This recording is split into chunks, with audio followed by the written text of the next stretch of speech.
മുല്ലങ്ങ റഹീം കൊടുങ്ങല്ലൂരാണ്.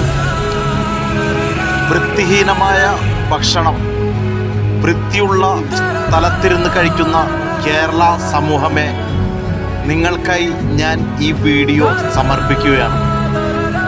ഹോട്ടലിൻ്റെ പിന്നാമ്പുറമാണ് ഈ കാണുന്നത്.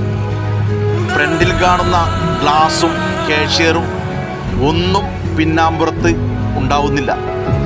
പിന്നാമ്പുറത്തെ കിച്ചൻ്റെ അവസ്ഥ, പഴകിയ ഓയിൽ, 4 മാസം 5 മാസം പഴകിയ ഓയിലാണ് ഇപ്പോൾ നിങ്ങൾ കണ്ടില്ലേ, കരി ഓയിലുമായി ചിക്കൻ്റെ മൂടിലേക്ക് ഒഴിക്കുന്നത്. പ്രിയ സഹോദരങ്ങളെ, നെഞ്ചോട് ചേർത്ത് പിടിച്ച് വളർത്തി വലുതാക്കുന്ന മക്കളെയും കുടുംബാംഗങ്ങളെയും ഇതുപോലുള്ള ഹോട്ടലുകളിൽ കൊണ്ടുപോയി ഭക്ഷണം മേടിച്ചു കൊടുത്ത് അവർക്ക് ക്യാൻസറും കിഡ്നിയും മജ്ജ മാറ്റിവെക്കലും എല്ലാം വരുത്തി വെക്കരുത് എന്ന് ഒരിക്കൽ കൂടി അഭ്യർത്ഥിക്കുന്നു. നന്ദി, നമസ്കാരം.